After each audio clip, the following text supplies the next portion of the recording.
শ্রী শ্রী ঠাকুর মা স্বামীজি শ্রীচরণে আমাদের সাষ্টাঙ্গ প্রণাম নিবেদন করে আমরা শ্রী শ্রী রামকৃষ্ণ লীলা প্রসঙ্গের পরবর্তী পর্বের অনুষ্ঠান শুরু করছি। প্রথমেই মহারাজকে আমাদের সবার তরফ থেকে সশ্রদ্ধ প্রণাম জানাই। আমাদের অনুষ্ঠান শুরু হচ্ছে সোমার একটা গান দিয়ে। সোমা শুরু। মহারাজ শুরু করলাম।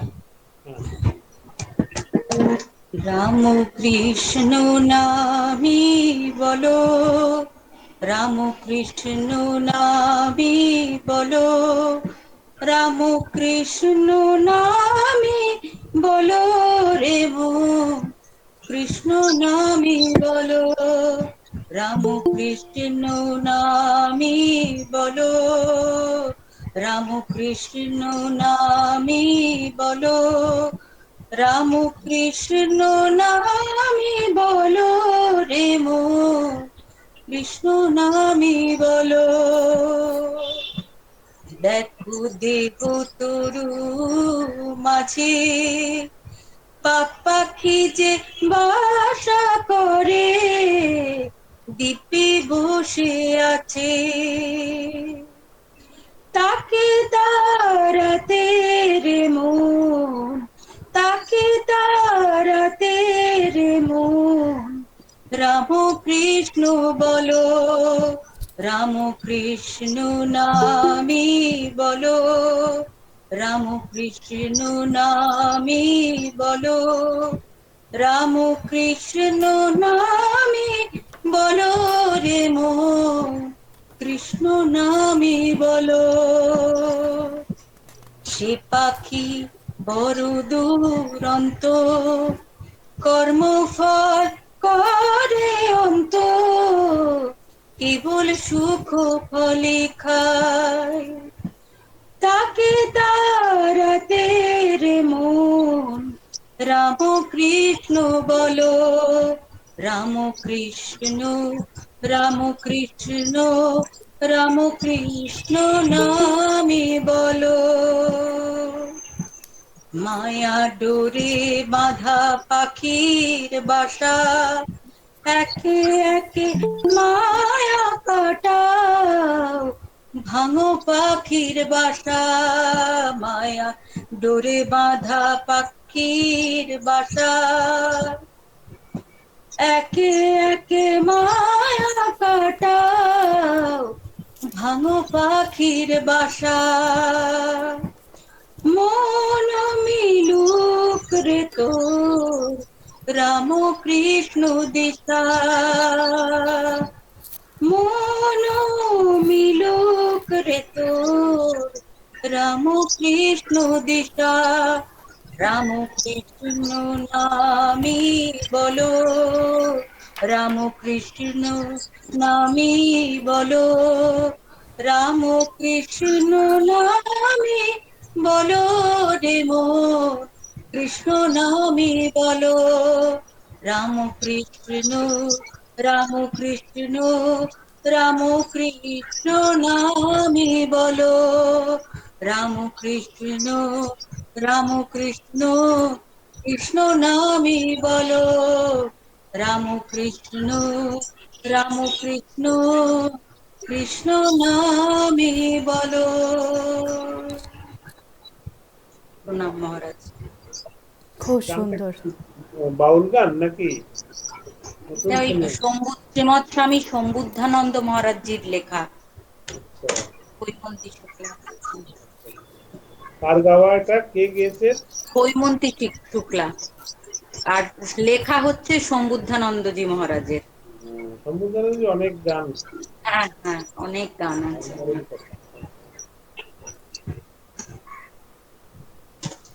আমরা শুরু করি। হ্যাঁ মহারাজ, শুরু করুন তাহলে। ওম স্থাপকায় চ ধর্মস্য সর্বধর্মস্বরূপিণে অবতার বরিষ্ঠায় রামকৃষ্ণায় তে নমঃ। গলার আওয়াজ শোনা যাচ্ছে তো? হ্যাঁ, শোনা যাচ্ছে। আজকে একাদশী, ফলাহার, ওই জন্য অনেক সময় মানে গলার আওয়াজ কমে গেলে বলবেন।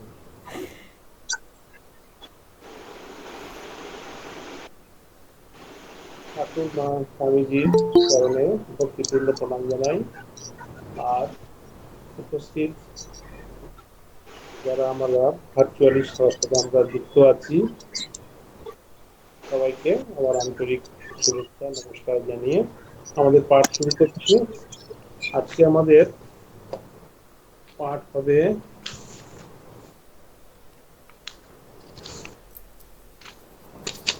বাল্যকথা ও পিতৃবিয়োগের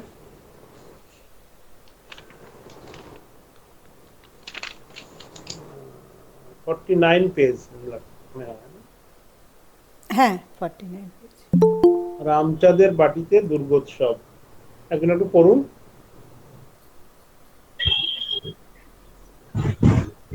ঐরূপে বালকের সপ্তম বর্ষের অর্ধেককাল অতীত হইয়া ক্রমে সন 1249 সালের শারদীয়া মহাপূজার সময় উপস্থিত হইল। শ্রীযুক্ত ক্ষুদিরামের কৃতি ভাগ্নেও রামচাঁদ বন্দ্যোপাধ্যায়ের কথা আমরা ইতপূর্বে পাঠককে বলিয়াছি। কর্মস্থল বলিয়া মেদিনীপুরে বৎসরের অধিক সময় অতিবাহিত করিলেও সেলামপুর নামক গ্রামেই তাহার পৈতৃক বাসস্থান ছিল এবং তাহার পরিবারবর্গ ওই স্থানেই বাস করিত। শ্রীযুক্ত রামচাঁদ ওই গ্রামে প্রতি বৎসর শারদীয়া মহাপূজার অনুষ্ঠান করিয়া অনেক টাকা ব্যয় করিতেন।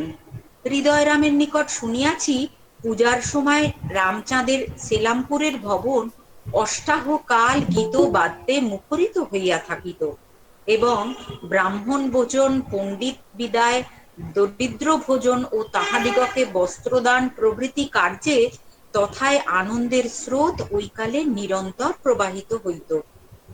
শ্রীযুক্ত রামচাঁদ এতদুপলক্ষে তাহার পরম শ্রদ্ধাস্পদ মাতুলকে নিজালয়ে লইয়া যাইয়া এই সময় কিছুকাল তাহার সহিত আনন্দে অতিবাহিত করিতেন। বর্তমান বৎসরেও শ্রীযুক্ত ক্ষুদিরাম ও তাহার পরিবারবর্গ রামচাঁদের সাদর নিমন্ত্রণ যথা সময়ে প্রাপ্ত হইলেন।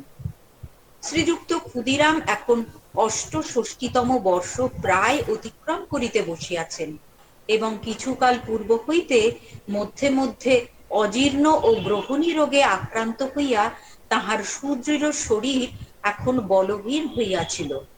সেই জন্য প্রিয় ভাগিনেয় রামচাঁদের সাদর আহ্বানে তাহার ভবনে যাইতে ইচ্ছা হইলেও তিনি ইতস্তত করিতে লাগিলেন।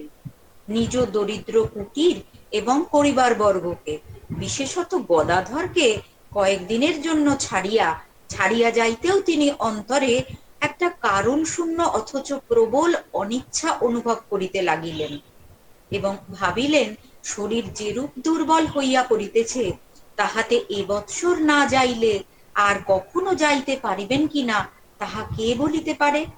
অতএব স্থির করিলেন গদাধরকে সঙ্গে লইয়া যাইবেন। পরক্ষণে নিশ্চয় করিলেন গদাধরকে সঙ্গে লইলে শ্রীমতী চন্দ্রা বিশেষ উদ্বিগ্না থাকিবেন। অগত্যা জ্যেষ্ঠ পুত্র রামকুমারের সহিত যাইয়া পূজার কয়েকটি দিন রামচাঁদের নিকট কাটাইয়া আসিবেন ইহাই স্থির করিলেন এবং রঘুবীরকে প্রণাম পূর্বক সকলের নিকট বিদায় গ্রহণ এবং গদাধরের মুখচুম্বন করিয়া তিনি পূজার কিছুদিন পূর্বে সেলামপুর যাত্রা করিলেন। রামচাঁদ পূজার্হ মাতুল ও ভ্রাতা রামকুমারকে নিকটে পাইয়া বিশেষ আনন্দ লাভ করিলেন।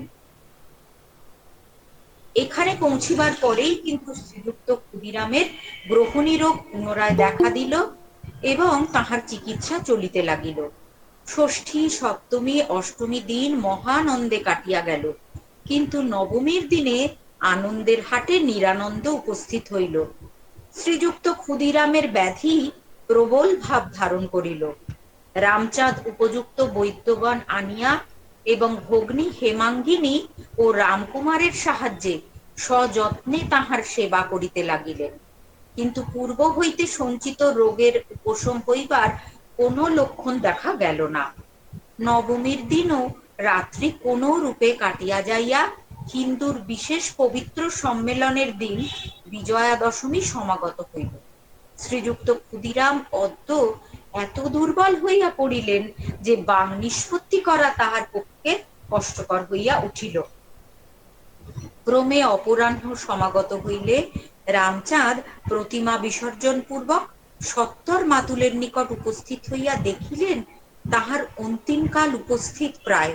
তিনি জিজ্ঞাসা করিয়া জানিলেন শ্রীযুক্ত ক্ষুদিরাম অনেকক্ষণ হইতে নির্বাক হইয়া ঐরূপ জ্ঞান শূন্যের ন্যায় পড়িয়া রহিয়াছেন। তখন রামচন্দ্র অশ্রু বিসর্জন করিতে করিতে তাহাকে সম্বোধন করিয়া বলিলেন, মামা, তুমি যে সর্বদা রঘুবীর রঘুবীর বলিয়া থাকো, এখন বলিতেছ না কেন? ওই নাম শ্রবণ করিয়া সহসা শ্রীযুক্ত ক্ষুদিরামের চৈতন্য হইল। তিনি ধীরে ধীরে কম্পিত স্বরে বলিয়া উঠিলেন, কে রামচাঁদ? প্রতিমা বিসর্জন করিয়া আসিলে? তবে আমাকে একবার বসাইয়া দাও। অনন্তর রামচাঁদ, হেমাঙ্গিনী ও রামকুমার তাহাকে ধরাধরি করিয়া অতি সন্তর্পণে শয্যায় উপবেশন করাইয়া দিবা মাত্র তিনি গম্ভীর স্বরে তিনবার রঘুবীরের নাম উচ্চারণ পূর্বক দেহ ত্যাগ করিলেন। বিন্দু সিন্ধুর সহিত মিলিত হইল। রঘুবীর ভক্তের পৃথক জীবন বিন্দু নিজ অনন্ত জীবনে সম্মিলিত করিয়া তাহাকে অমর ও পূর্ণ শান্তির অধিকারী করিলেন। পরে গভীর নিশীতে উচ্চ সংকীর্তনে গ্রাম মুখরিত হইয়া উঠিল এবং শ্রীযুক্ত ক্ষুদিরামের দেহ নদীকূলে আনিত হইলে উহাতে অগ্নি সংস্কার করা হইল। পরদিন ওই সংবাদ অগ্রসর হইয়া কামারপুকুরের আনন্দধাম নিরানন্দে পূর্ণ করিল। অনন্তর অশৌচান্তে শ্রীযুক্ত রামকুমার শাস্ত্র বিধানে বৃষোৎসর্গ এবং বহু ব্রাহ্মণ ভোজন করাইয়া পিতার অন্ত্যেষ্টিক্রিয়া সম্পূর্ণ করিলেন। শোনা যায় মাতুলের শ্রাদ্ধক্রিয়ায় শ্রীযুক্ত রামচাঁদ 500 টাকা সাহায্য করিয়াছিলেন। এখানে আমাদের দুটি জিনিস খেয়াল করতে হবে এখানে, যে দেখুন, মানে যারা মানে পূর্ণ আত্মা, যিনি যারা ভগবানের ভক্ত, তারা তাদের মৃত্যু হয় খুব বিশেষ বিশেষ করে। যেমন এই যে আমরা দেখলাম যে যে প্রতিমা বিসর্জন হয়ে গেল, বিজয়া দশমী হয়ে গেল, নবমীর পরে বিজয়া দশমী হলো, প্রতিমা বিসর্জন হলো, তারপরে এসে বলছে, কে রামচাঁদ, প্রতিমা বিসর্জন করিয়া আসিলে তবে আমাকে একবার বসাইয়া দাও। যেন মানে এই যে ভক্ত যিনি পুণ্যাত্মা, যিনি যে ভগবত ভগবত ভগবান অন্ত যার প্রাণ, যে সবসময় মানে ভগবত ভাবে নিবিষ্ট, তাদের মৃত্যুটাও কিন্তু ঠিক একটা পূর্ণ সময়, একটা যাতে অন্যদের কোনো ডিস্টার্ব না হয়, অন্যদের কোনো কষ্ট না হয়। আমরা মঠে, আমরা বেলুড় মঠে দেখেছি যে অনেক মহারাজদের এমন সময় তাদের মৃত্যুটা হবে যে সব অনুষ্ঠান হয়ে গেছে, সবকিছু হয়েছে, লাস্টে গিয়ে তাদের মহারাজের শরীর চলে গেল। এবার সবাই সুবিধা মতো তার মঠে আমাদের যে ক্রিমেশনের ব্যাপার যে জায়গা রয়েছে, যেখানে যেখানে সংস্কার হয়, অন্তিম সংস্কার যেখানে হয়, তো ওখানে সাধু ব্রহ্মচারীরাই করে, তো তাদের কোনো অসুবিধা হয় না। এবার ধরুন দুর্গাপুজোর মাঝখানে অষ্টমীতে পড়ে গেল বা নবমীতে পড়ে গেল, তখন কি সবার একটা মানে সমস্যা হয়, কারা যাবে, পুজো চলছে এদিকে, কারা ওখানে যাবে।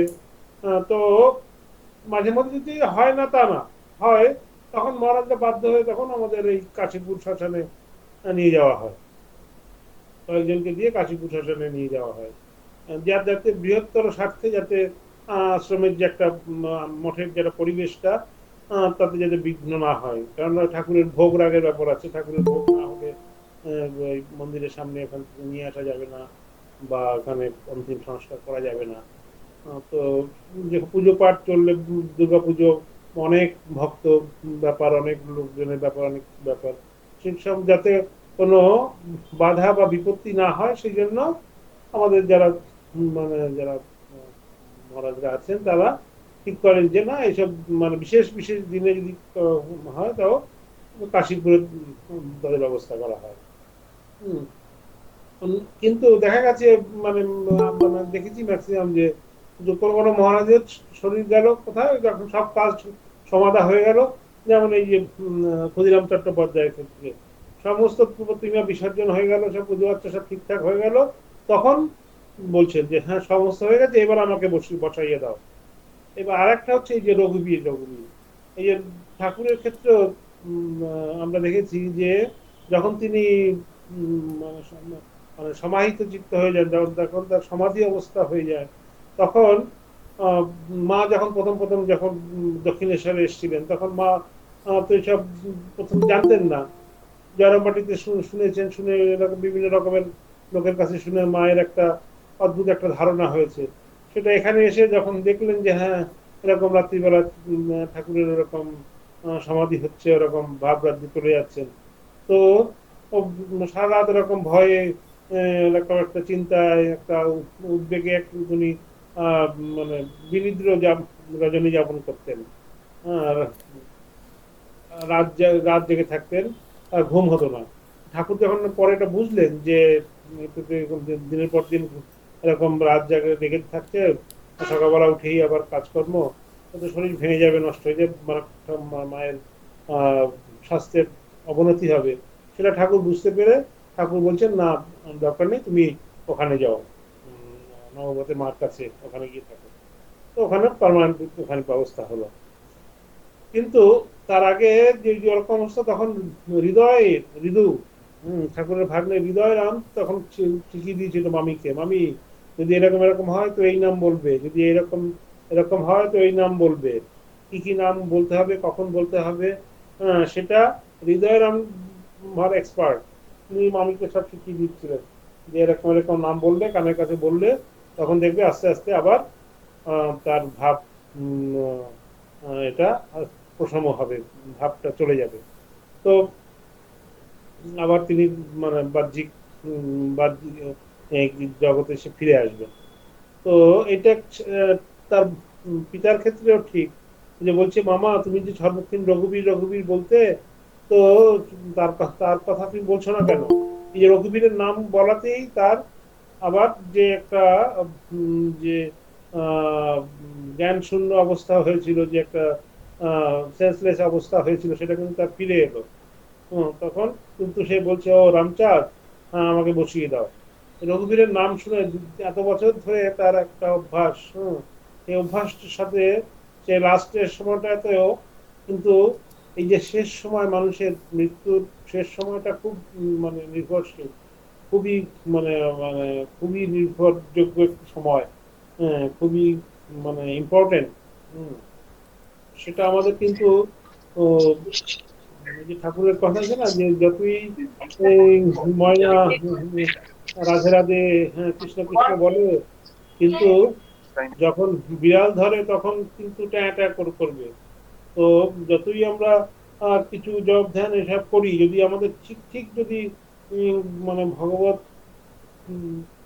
অন্তঃপ্রাণ না হয়, হ্যাঁ ভগবান অন্তঃপ্রাণ না হয়, তো তখন কিন্তু শেষ সময়ে আমরা মানে বিস্মরণ হবে, আমাদের কিন্তু ভুলে যাওয়ার একটা চান্স থাকে। সেই জন্য বারবার করে বলছেন যে জীবিতকালে যতটা সম্ভব ম্যাক্সিমাম আমাদের এফোর্ট দিতে হবে এই অভ্যাসটাকে ধরে রাখতে, যাতে শেষ সময় আমরা কোনো মতেই ভুলে না যাই। তো এই যে রঘুবীরের নাম শুনেই উনি উঠে বসলেন, এবং তার শেষ মানে তার কিন্তু অন্য কিছু কারো কথা কিন্তু জাগতিক কোনো কথা তার মানে মনে পড়লো না। তাকে বসিয়ে দিলেন এবং সে নাম ঠাকুরের নাম করতে করতে 3 বার রঘুবীরের নাম উচ্চারণ পূর্বক দেহত্যাগ করিলেন।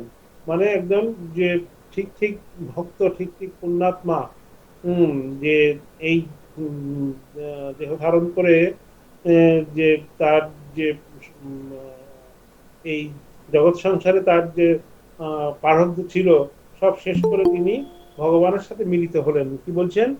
বিন্দু সিন্ধুর সহিত মিলিত হইল রঘুবীর, ভক্তের পৃথক জীবন বিন্দু নিজ অনন্ত জীবনে সম্মিলিত করিয়া তাহাকে অমর ও পূর্ণ শান্তির অধিকারী করিলেন। খুব ইম্পর্টেন্ট কথা। এখানে আমরা যদি অনেক রকমের দেখছিলাম, এই কঠোপনিষদ, তারপরে মুন্ডকোপনিষদ এবং গীতারও কিছু কিছু শ্লোকগুলোকে একটু নাড়াচাড়া করছিলাম। তো দেখলাম যে এই যে বিন্দুর সাথে সিন্ধুর যে মিলন, হুম, ভগবানের সাথে ভক্তের যে মিলন, এইটা অনেক রেফারেন্স আছে। হুম, সবার ভাগ্যে এই মিলনটা হয় না। জীব ব্রহ্ম ঐক্য, এটা সবার ক্ষেত্রে হয় না। অনেক অনেক জন্মের সংস্কার, অনেক অনেক পুণ্যের আহ, সমাহার হলে এই ভক্ত ভগবানের মিলন হয়। বিন্দু সিন্ধুর সাথে বিন্দুর মিলন হয় এবং ব্রহ্মের সাথে জীবাত্মার সাথে পরমাত্মার মিলন হয়। তো আমরা এটা একটু আলোচনা করব।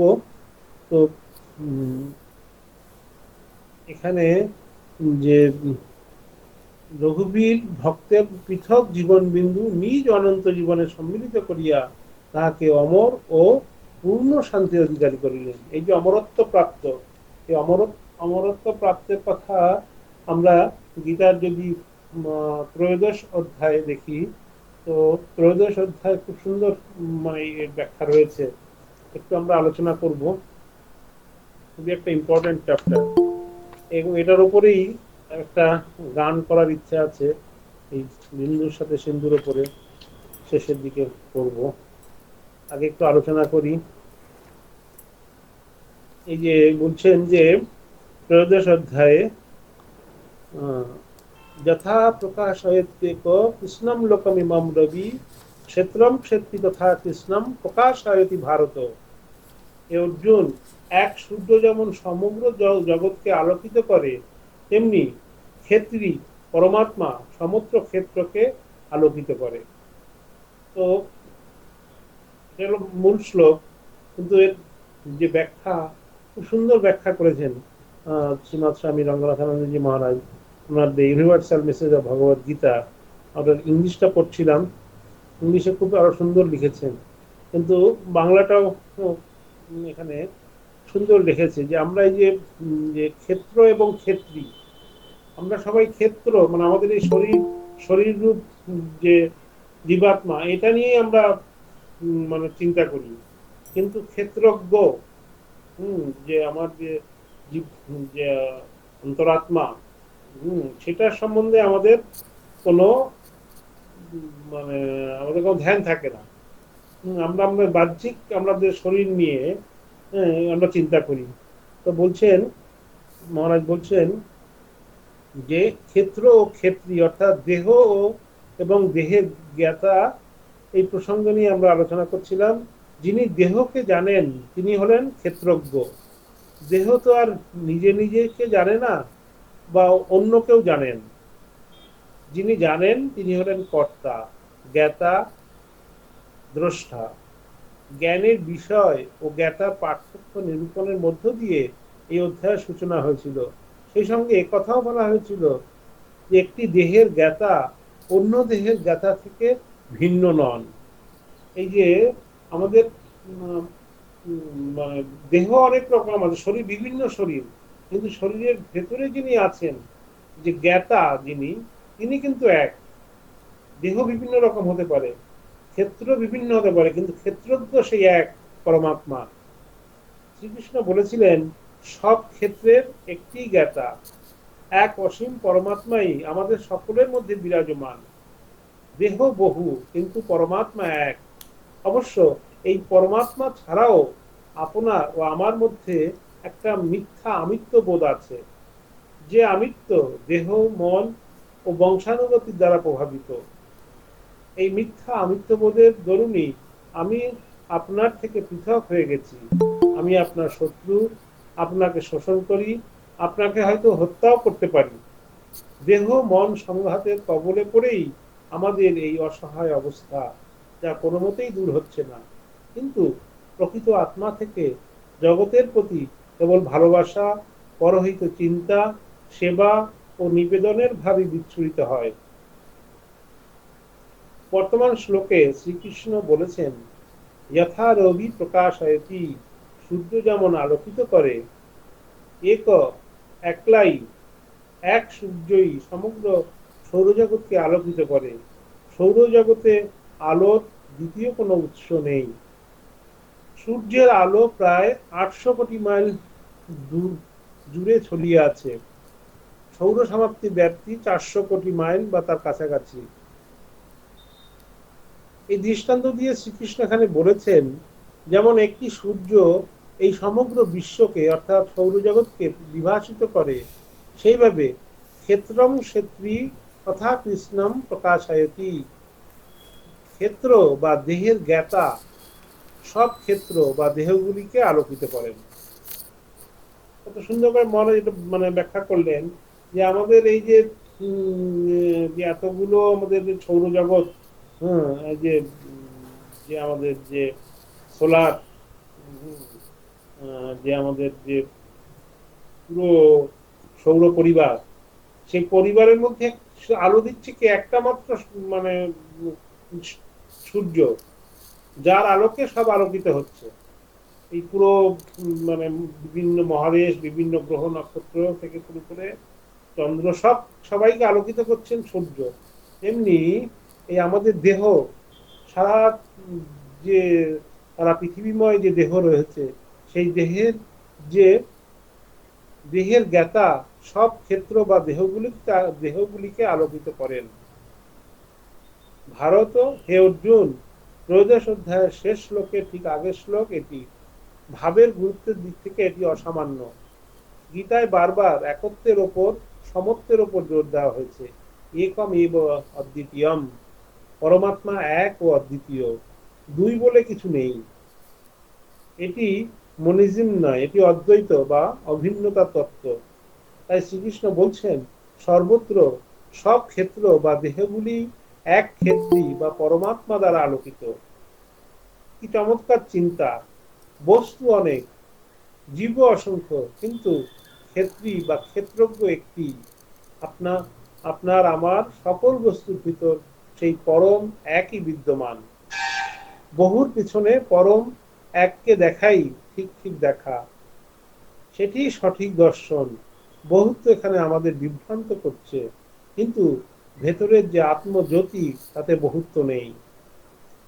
দেহ মন সংঘাতের বিভিন্নতার দরুনই আমরা মনে করি আত্মা বুঝিবা বহু, কিন্তু সত্য এই এক অনন্ত ঈশ্বরই আছেন এবং স্বরূপ শুদ্ধ চৈতন্য। চৈতন্য জ্যোতিতে জগতের সবকিছু আলোকিত। উপনিষদে বলা হয়েছে, তস্য ভাষা সর্বমিদম বিভাতি, তার দীপ্তিতেই এই জগতের সবকিছু আলোকিত। জ্যোতিষাম জ্যোতি, তিনি জ্যোতিরও জ্যোতি। তিনি বলছেন তিনি পুরুষ নন, স্ত্রীও নন, তাই তাকে বোঝাতে আমরা তৎ শব্দটি ব্যবহার করি, যার অর্থ সেই বা এই। বলা হয় ওম তৎসৎ, ওম ওম তৎসৎ ওম, সেই পরম সত্য। এই হলো ঈশ্বরের সংক্ষিপ্ততম বর্ণনা। তো এখানে মহারাজ সুন্দরভাবে এই জিনিস আলোচনা করেছেন। তো আমরা এই যে সর্ব বেদান্তের এই সার কথা হচ্ছে এই যে জীবাত্মার আর পরমাত্মার যে মিলন, জীব ব্রহ্ম, জীব ব্রহ্ম যে ঐক্য, সেটা উপরেই সমস্ত আমাদের এই বেদান্তটা, অদ্বৈত বেদান্তটা দাঁড়িয়ে আছে। বিভিন্ন ভাবে বিভিন্ন দিয়েতে একটা বৃক্ষের সঙ্গে একটা অরণ্যের তুলনা করা হয়েছে, তেমনি সমুদ্রের সঙ্গে, সমুদ্রের তরঙ্গের সাথে সমুদ্রের জলরাশির তুলনা করা হয়েছে, ব্যষ্টির সঙ্গে সমষ্টির তুলনা করা হয়েছে, বিভিন্ন ভাবে গুলোকে মানে আলোচনা করা হয়েছে। যদি আমরা একটা ভালো করে বুঝতে পারি, তো সবগুলোই আমরা বুঝতে পারবো। বলছে এখানে, ক্ষেত্র ক্ষেত্র গয়ের এবং অন্তরম জ্ঞান চক্ষুষা ভূত প্রকৃতি মোক্ষঞ্চ ইয়ে বিদুর জানতি তে পরম। যারা জ্ঞানচক্ষু সহায়ে ক্ষেত্র ও ক্ষেত্রজ্ঞের প্রভেদ ও ভূত সমূহের প্রকৃতির মিথ্যাত্ব বোঝেন, তারা পরব্রহ্ম লাভ করবেন। তো এই যে দ্রষ্টা, দৃশ্য ও দ্রষ্টা, যে যে আমাদের একটা সাবজেক্ট আছে না, দৃশ্য বিবেক, এটা পেছনেও কিন্তু সেই একই ফিলোজফি। আপনাদের যে যে ক্লাস, যে বড় বড় যে সব মহারাজদের ক্লাস হয়, যে পণ্ডিত মহারাজদের সব, ঠিক আছে, তো তার পেছনে কিন্তু ঠিক একই সেই ফিলোজফি, যে দিক দৃশ্য বিবেক, দ্রষ্টা, দৃশ্য ও দ্রষ্টা, সবকিছু উম, এই একটার মধ্যেই রয়েছে। প্রথমে আপনাকে ক্ষেত্র ও ক্ষেত্রজ্ঞ এই দুইয়ের প্রভেদ জানতে হবে, তারপর সকল ক্ষেত্রজ্ঞ যে অভিন্ন তা বুঝতে হবে, সর্বোচ্চ স্তরে ক্ষেত্র ও ক্ষেত্রজ্ঞের ঐক্য উপলব্ধি করতে হবে। এইভাবে ধাপে ধাপে বেদান্ত ক্ষেত্র ও ক্ষেত্রজ্ঞের মধ্যে যে অভিন্নতা, সেই বোধের দিকে আমাদের নিয়ে যায়। অদ্বয় পরম যে তত্ত্ব, তা থেকেই উভয়ের উৎপত্তি, এবং একটি পর্যায়ে এসে তারা যেন দৃশ্য ও দ্রষ্টা বা বিষয় ও বিষয়ী এই দুটি ভাগে বিভক্ত হয়ে গেছে। দৃষ্টান্ত দিয়ে বলা যায়, চোখ দেখে, কি দেখে? কোনো বস্তু, অর্থাৎ বিষয় দেখে। চোখ হলো দ্রষ্টা, এবং যা দেখে সেটি দৃশ্য বা বিষয়। এই যে পার্থক্য, তা এসেছে একই প্রকৃতি থেকে। দৈনন্দিন জীবনে আমরা যখন কোনো বস্তু দেখি, তখন বস্তু একটি আর আমি একটি, অর্থাৎ সেই বস্তুটি থেকে আমি পৃথক। কিন্তু উচ্চতর পর্যায়ে এই পার্থক্য আর থাকে না। তা না থাকলেও সাধারণ স্তরে এই প্রভেদ থাকবেই। ধাপে ধাপে আমাদের এই পার্থক্য বোধকে অতিক্রম করে যেতে হবে, সেটি প্রকৃত শিক্ষা। সকল প্রভেদ দূর করে পরম একের আলোয় সবকিছু দেখার অভ্যেস গড়ে তোলা। একের আলোতেই বহুকে দেখতে হবে। এই অধ্যায়ের 30 সংখ্যক শ্লোকে শ্রীকৃষ্ণ তাই বলছেন, যথা ভূত পৃথক ভাবম একস্তম অনুপশ্যতি তত এব চ বিস্তারম ব্রহ্ম সম্পদ্যতে তথা। এই সকল পৃথক পৃথক বহু জীব ও ভূত সমূহ একই কেন্দ্রীভূত। তো আমাদের কি করতে হবে? প্রথমেই আমাদের ক্ষেত্র ও ক্ষেত্রজ্ঞের পার্থক্যটি ভালো করে বুঝতে হবে।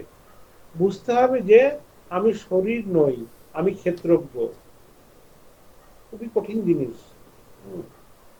আমি শরীর নই, শরীরের সঙ্গে আমাদের মন, আমাদের এতটা এই মানে অ্যাটাচড এই বিষয় থেকে থেকে তো আমরা ওটা মানে ভাবতেই পারি না যে আমি ক্ষেত্রজ্ঞ, আমি সেই পরমাত্মা, আমি সেই এটা আমাদের মানে ভাবতেই আমাদের মানে অনেক কষ্ট। কিন্তু যদি আমরা প্রতিদিন একটু একটু করে যদি চেষ্টা করি, হম যদি প্র্যাকটিস করি, তো 1%, মানে 0.1% করে করেও কিন্তু আমরা কিন্তু আমাদের সেই বোধটা আসবে, এবং যত সেই বোধটা আসবে ততই আমাদের এই যে বিভিন্ন এসনা, বিত্তই শোনা, লোকেই শোনা, পুত্র এসনা, এই যে তিনটে এসনা আমাদের, পুত্র এসনা, বিত্তই শোনা আর লোকই শোনা, এই সব কিছু মূলে এই তিনটে এসনা, তিনটে বাসনা আমাদের একদম বদ্ধ করে রাখে। হম কি ভক্ত, কি সাধু, কি সবাইকে আমাদের একদম এই মানে বদ্ধ করে রাখে। আমরা যে ক্ষেত্রজ্ঞ, আমরা যে যে দেহ নই, আমরা যে দেহি, ক্ষেত্র নই, ক্ষেত্রজ্ঞ, এটা বুঝতে আমাদের মানে বাধা দেয়। যেহেতু আমরা আমাদের শরীরের সাথে আমাদের মন এবং আত্মা এতটাই মানে অ্যাটাচড আমরা, যে সোনা আমাদের ভেতরে এত বেশি পরিমাণ রয়েছে। তাই বলছে মহারাজ, খুব সুন্দর ব্যাখ্যা করেছেন, কিন্তু এত ব্যাখ্যা করতে গেলে তো হবে না। মানে ওই কথাটির উপরে বিন্দুর সাথে সিন্ধু কিভাবে মিলে যায়, কিভাবে সেই অনন্ত ভগবানের সাথে, অনন্ত ঈশ্বরের সাথে সামান্য যে মনুষ্য শরীরের কিভাবে যে একাত্ম ঘটে, খুব সুন্দরভাবে এগুলো রয়েছে।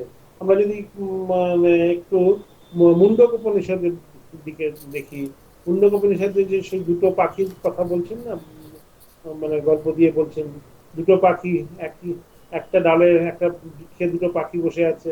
একটা পাখি বিভিন্ন রকমের ফল খাচ্ছে, কখনো টক ফল খাচ্ছে, কখনো মিষ্টি ফল খাচ্ছে, আর বিভিন্ন রকমের আওয়াজ করছে, কখনো মানে হাসি, কখনো কান্না, বিভিন্ন রকমের করছে। আর একটা পাখি একদম নির্বিকার, একদম চুপচাপ, কোনো তার সে দ্রষ্টা একদম, হম, সাক্ষী, কোনো কিছু তার তার কোনো বিকার নেই। সে একদম শান্ত সমাহিত চিত্ত মানে বসে আছে, সব দিক সবকিছু সে দ্রষ্টা, সে দেখছে সব।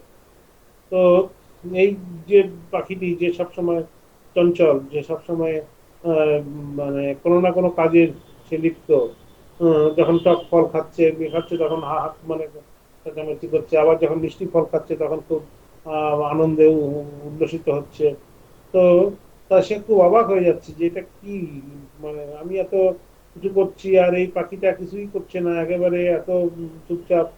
তো আস্তে আস্তে ওর কাছে যাচ্ছে, আস্তে আস্তে কাছে কাছে যাচ্ছে।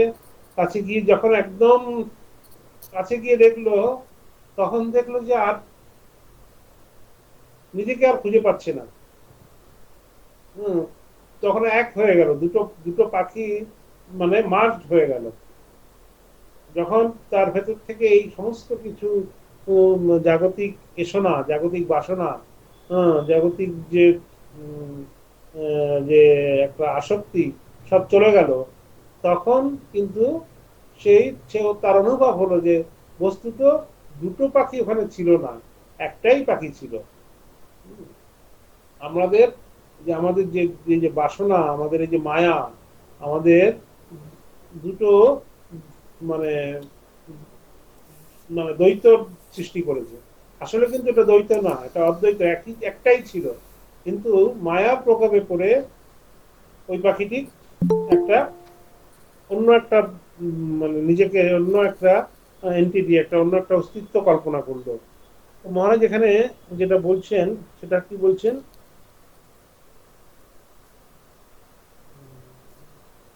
শ্রীরামকৃষ্ণের জেলের কথা, শ্রীরামকৃষ্ণের জেলের কথা বলছেন। মাছ ধরার জন্য জেলে যখন জাল ফেলে তখন কয়েকটি মাছ জালে পড়ে না। তারা খুব বুদ্ধিমান, সর্বদাই জাল এড়িয়ে চলে। কিন্তু বেশিরভাগ মাছ অত চতুর নয়, ফলে তারা জালে ধরা পড়ে। এই যে প্রথম শ্রেণীর বুদ্ধিমান মাছ, যারা কখনো ধরা পড়ে না, তারা নিত্য মুক্তের দৃষ্টান্ত। তারা সর্বদাই মুক্ত, কোনো জাল তাদের বাঁধতে পারে না। দ্বিতীয় শ্রেণীর অধিকাংশ মাছ বদ্ধজীবের উপমা। এই বদ্ধজীবের মধ্যে আবার কিছু মানুষ প্রাণপণ সংগ্রাম করে জাল থেকে পালিয়ে যায়, এদের মুক্ত বলে। কিন্তু মাছের মতো বেশ কিছু মানুষও জানেই না যে তারা জালে ধরা পড়েছে। তারা জালের মধ্যে জাল কামড়ে চুপচাপ করে থাকে, এরা বদ্ধজীব। এইভাবে শ্রীরামকৃষ্ণ চার ধরনের মানুষের কথা বলছেন: বদ্ধ, মুমুক্ষু, মুক্ত এবং নিত্য মুক্ত। এদের মধ্যে যারা বদ্ধ, তাদের কোনো তাপ উত্তাপ নেই, বদ্ধ হয়েই যেন তারা তৃপ্ত। তারা জানেও না যে কিছুকাল পরেই জেলে জাল গুটিয়ে তাদের টেনে তুলবে এবং তাদের বিনাশ করবে। ওইটুকু বোঝার দূরদৃষ্টি তাদের নেই। কিন্তু ওদেরই মধ্যে আবার কিছু মানুষ প্রকৃতির বন্ধনে আবদ্ধ হয়ে মোটেই সুখী নয়। তারা সংগ্রাম করে মুক্ত হতে চায়, এদের মুমুক্ষু বলে। আর যারা বন্ধন জাল থেকে পালিয়ে যেতে পারে, তাদের মুক্ত বলা হয়। সব শেষে আছে নিত্য মুক্ত, কোনো বন্ধনই যাদের বাঁধতে পারে না, তারা মায়াজালে কখনো ধরা পড়ে না।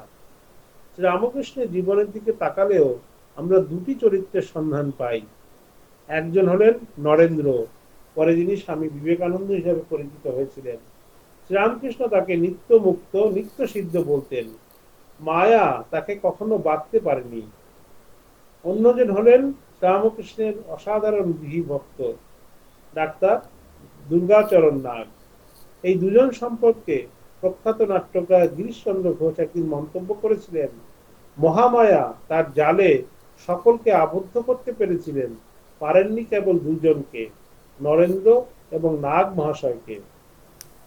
কি করে তারা মায়ার কবল থেকে নিষ্কৃতি পেয়েছিলেন? তার উত্তরে গিরিশবাবু বলেছেন, জ্ঞানের মাধ্যমে নরেন্দ্র এত বিরাট হয়ে গিয়েছিলেন যে মায়ার জালে তিনি আটেননি। আর নাগ মহাশয় ভক্তিভাবে নিজেকে এত ছোট করে ফেলেছিলেন যে জালের ফুটো দিয়ে তিনি গলে গিয়েছিলেন। বাস্তবিক এই হলো দুটি পথ, জ্ঞান আর ভক্তি। জ্ঞানী বলেন আমি অনন্ত অসীম, তাই কোনো জাল তাকে বাঁধতে পারে না। আর ভক্ত বলেন আমি কিছুই না, ঈশ্বরই সব। দীনতার ভাবে অতি ক্ষুদ্র হয়ে জালের ফাঁক দিয়ে তিনি সহজেই বেরিয়ে যান, মায়া এদের বাঁধতে পারেন না। বর্তমান শ্লোকে তাই বলা হয়েছে, যারা পরম সত্যকে জানেন তারা মুক্ত হয়ে যান, ইয়ান্তি তে পরম, তারা সর্বোচ্চ স্থিতি লাভ করেন। সমগ্র অধ্যায় জুড়ে যে কথা বলা হলো তা এই যে আমরা চেষ্টা করলেই মুক্ত হতে পারি। আমরা সবকিছুর অন্তর্নিহিত সত্যটি উপলব্ধি করে সমস্ত ভেদ ভাবনার অবসান ঘটিয়ে বহুর মধ্যে সেই পরম এককে দর্শন করতে পারি, যার থেকে সবকিছু এসেছে এবং যাতে আবার সবকিছুই একদিন মিলিয়ে যাবে। এই একত্বের জ্ঞানটি হলো আমরা মুক্ত। যিশুও বলেছেন, তুমি সত্যকে জানো, সত্যই তোমাকে মুক্ত করবে। এইটি এই অপূর্ব অধ্যায়ের গুরুত্ব। এখানে দর্শনের বহু কথা ও সূক্ষ্ম ভাব ছড়িয়ে আছে। তো এইটাই হচ্ছে যে মানে অনেক কঠিন কঠিন কথা এখানে রয়েছে। কঠোপনিষদে যদি আমরা দেখি, কঠোপনিষদের খুব সুন্দর ব্যাখ্যা রয়েছে। কিরকম রয়েছে যে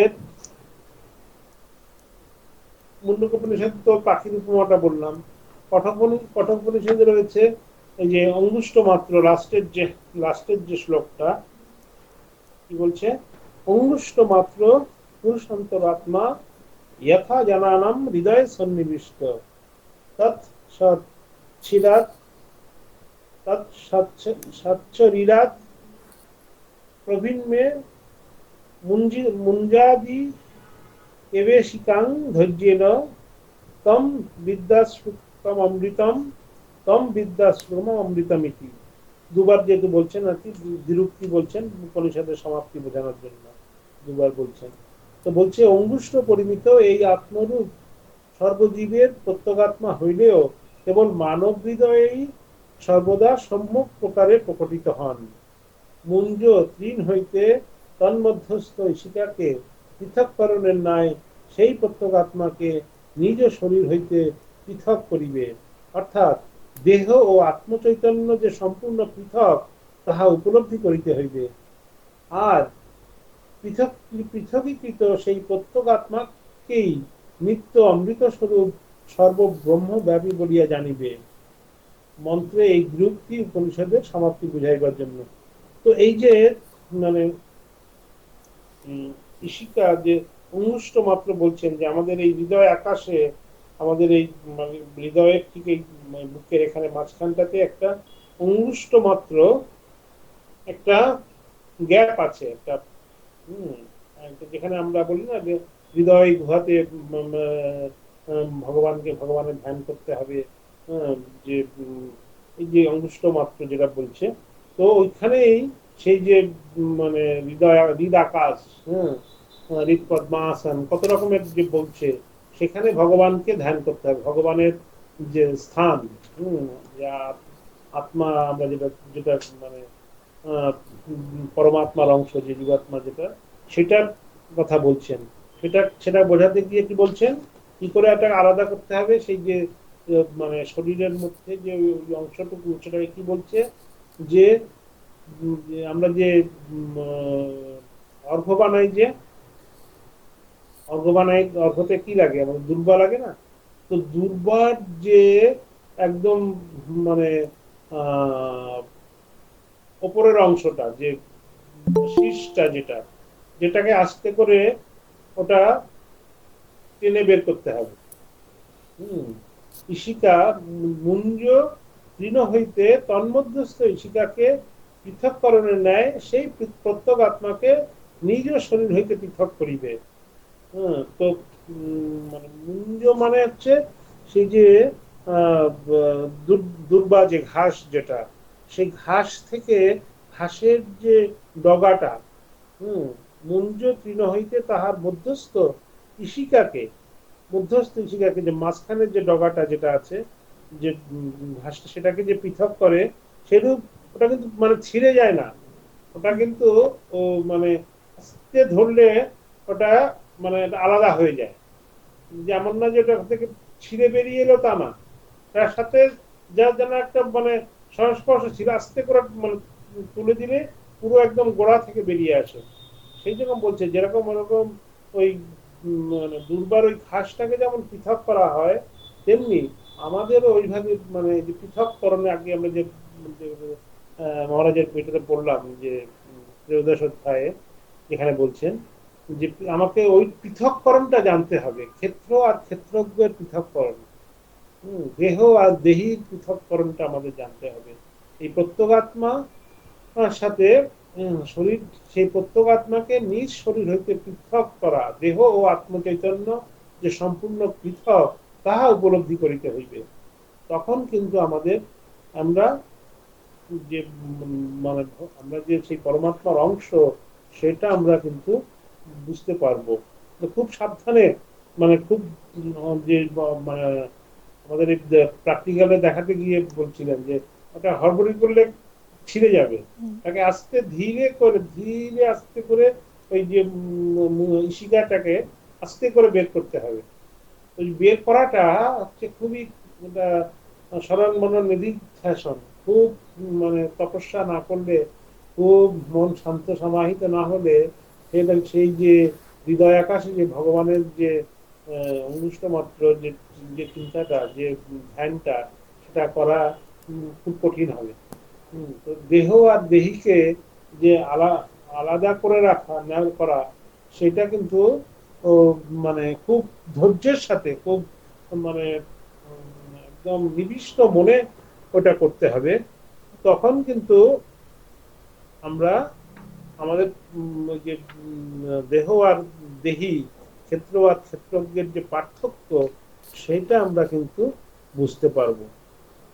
তার আগে কিন্তু আমরা এটা বুঝতে পারবো না।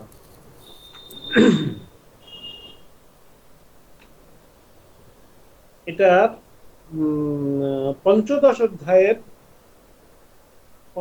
অধ্যায়ের প্রথম শ্লোকটাতে ঊর্ধ্বমূলা মধুশাখাম অশ্বত্থম প্রাহুরদ্বয়ম ছন্দাংসি যস্য পর্ণানি যস্তম বেদ সবেদবি।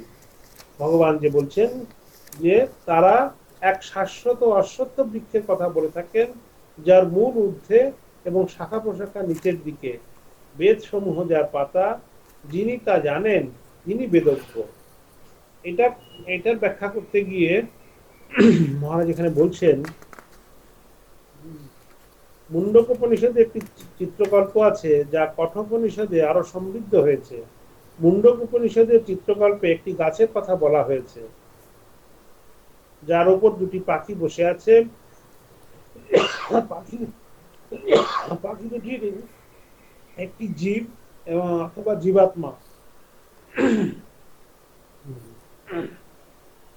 অন্যটি আত্মা, পরমাত্মা অথবা ব্রহ্ম। উপমাটি এক কথায় অপূর্ব। এইসব চিত্রকল্পের সাহায্যে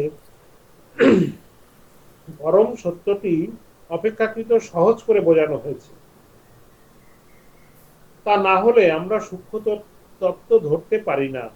দুটি পাখির উপমা এবং এই জাতীয় অন্যান্য দৃষ্টান্তগুলি এই কারণেই দেওয়া হয়েছে। আলোচ্য শ্লোকে আমরা পাচ্ছি গাছের উপমা। সমস্ত বিশ্বকে একটি বনস্পতি রূপে চিত্রিত করা হচ্ছে। কিরকম গাছ? না, অশ্বত্থ গাছ। বলা হচ্ছে ঊর্ধ্ব মূলম অধোশাখম অশ্বত্থম। এই অশ্বত্থ ঊর্ধ্ব মূলম, যার মূল ঊর্ধ্বে, অধোশাখম শাখা প্রশাখা নিচে, অব্যয়ম অবিনাশী অর্থাৎ অপরিবর্তনীয়। এই সংসার বৃক্ষরূপ নিত্য, মানুষ আসছে যাচ্ছে, কিন্তু সংসার নিত্য প্রবাহমান। পাখিরা সব আসছে যাচ্ছে, কিন্তু গাছ ঠিকই দাঁড়িয়ে আছে। এই শ্লোকটিতে কঠোপনিষদের একটি শ্লোকের ছায়া পড়েছে। সেখানে প্রায় একই ভাষায় বলা হয়েছে। দেখুন, এই যে গীতার সাথে গীতা, কঠোপনিষদ, আমাদের মুন্ডকোপনিষদ, মান্ডুক্যকারিকা, একটার সাথে আর একটা কি সুন্দর লিঙ্ক রয়েছে। তো এই যে আমরা যে গীতার যে ত্রয়োদশ অধ্যায়ের লাস্ট যে শ্লোকটা পড়লাম, তার সাথে আবার আবার পঞ্চদশ অধ্যায়ের প্রথম শ্লোকটি কি অদ্ভুত মানে মিল, যে বলছে একই সংসার রূপ বনস্পতিকে বলি ব্রহ্ম বৃক্ষ, সংসার বৃক্ষ আর ব্রহ্ম বৃক্ষ, দুটি নামই ঠিক। এখানে আমরা সংসার বৃক্ষের কথা আলোচনা করছি। সেই মূল পরম এক থেকেই বহু এসেছে, বৈচিত্র্য এসেছে। তা বলছে এই শ্লোকটিতে কঠোপনিষদের একটি শ্লোকের ছায়া পড়েছে। সেখানে প্রায় একই ভাষায় বলা হয়েছে, ঊর্ধ্ব মূল অবাক শাখ সত্য সনাতন তদেব শুক্রম তদ ব্রহ্ম তদেব অমৃতমুচ্যতে তস্মিন লোকা স্মৃত্বা সর্বে তদ তদ পুনা ন ইতি কশ্চন এতদ বৈতৎ। কঠোপনিষদের 2:3-1 দ্বিতীয় অধ্যায়ের 3 নম্বর অধ্যায় বলছে, এই বৃক্ষ ঊর্ধ্বমূল অবাক শাখ, মূল উপরে এবং শাখাগুলি নিচে প্রসারিত।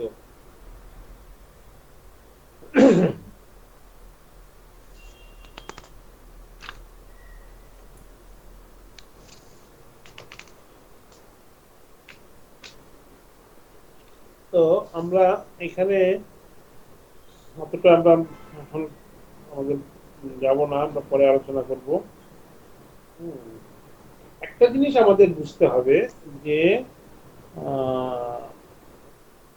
আমরা যে সমস্ত কিছুই যে এই সেই পরমাত্মার অংশ, সমস্ত কিছুই যে সেই ক্ষেত্রজ্ঞর অংশ, সেটা আমাদের বুঝতে হবে।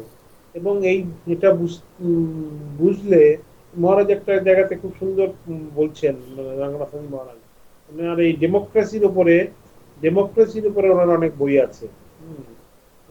মানে এই যে আমাদের বলছেন উনি যে সমত্ব, এই যে বলছেন যে শিক্ষিত অশিক্ষিত আমাদের এখন এই বিভিন্ন জায়গাতে ইলেকশন চলছে, তো সেটা বোঝাতে গিয়ে সেটা সেদিক প্রত্যেকটা করে মাথায় উনি ভোটাধিকারের কথা বলছেন, যে ওটা এমনই যে যে চিফ মিনিস্টার সেও একটা ভোট দিতে পারবে, আবার যে গরিব যে কৃষক সেটাও তারও ভোটাধিকার, তারও সে একটা ভোট আছে। এমন নয় যে সে গরিব কৃষক যে একেবারে যে মানে মজদুর, তার ভোট, সে ভোটের কোনো অধিকার নেই, সে তার হাফ ভোট হবে, সে লেখাপড়া জানে না, তার পয়সা নেই, বা সেজন্য তার ভোটের যে অংশগ্রহণ করতে পারবে না, বা তার হাফ ভোট দেওয়ার অধিকার আছে, এটা কিন্তু না। একজন মানে মুকেশ আম্বানির যে যে ভোটের অধিকার, এমনি একটা মানে গরিব মূর্খ লোকেরও সেই একই ভোটের অধিকার। এটাই বলছে যে ডেমোক্রেসি, গণতন্ত্র। তো সেটার উদাহরণ দিতে গিয়ে মানে মহারাজ বলছেন যে আমাদের এই যে মানে সমস্ত আমাদের যে জীব এবং যে ব্রহ্মের যে অভেদত্ব, যে সেই মানে ব্রহ্ম যা যিনি, আর যিনি জীব যিনি, তিনিও একই। এর মধ্যে কোনো কোনো পার্থক্য নেই। পার্থক্য শুধুমাত্র মানে বলছেন যে এসো না, যখন ওই আমাদের ভেতরে বিভিন্ন রকমের এসোনা যুক্ত হবে, পুত্রেষণা, বৃত্তেষণা, লোকেষণা, তখন আমরা এই মায়ার অধীনে চলে গেলাম। আর পরমাত্মা যিনি, তিনি হচ্ছেন মায়াধীশ, তিনি মায়া তাকে বদ্ধ করতে পারে না। একটু আগে যে স্বামীজি যে আর নাগ মহাশয়ের কথা বললেন, যে একজন হচ্ছে জ্ঞানের দিক থেকে তিনি খুব বড়, অসীম, অনন্ত, তাকে মায়াবদ্ধ করতে পারলেন না। আবার তিনি ভক্তিমার্গের যে চূড়ান্ত, আমাদের নাগ মহাশয় এত ভক্তি, এত দিনহীন ভাব, যে সে নিজেকে কিছুই ভাবছে না, সে বলছে আমার সবকিছুই ঈশ্বরময়, সবকিছুই শ্রীরামকৃষ্ণময়। তিনি সেই জন্য সে এত ক্ষুদ্র যে সে তাকে জালের মধ্য দিয়ে, মহামায়ার যে যেটা দিয়ে বাঁধবেন তার ভেতর থেকে উনি গলে বেরিয়ে যাচ্ছে।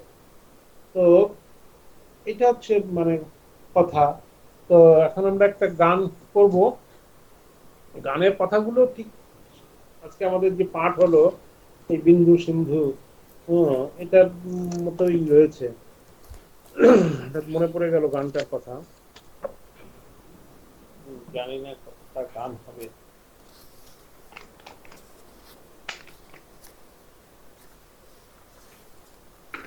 ঠান্ডা গরমের জন্য গলাও খুব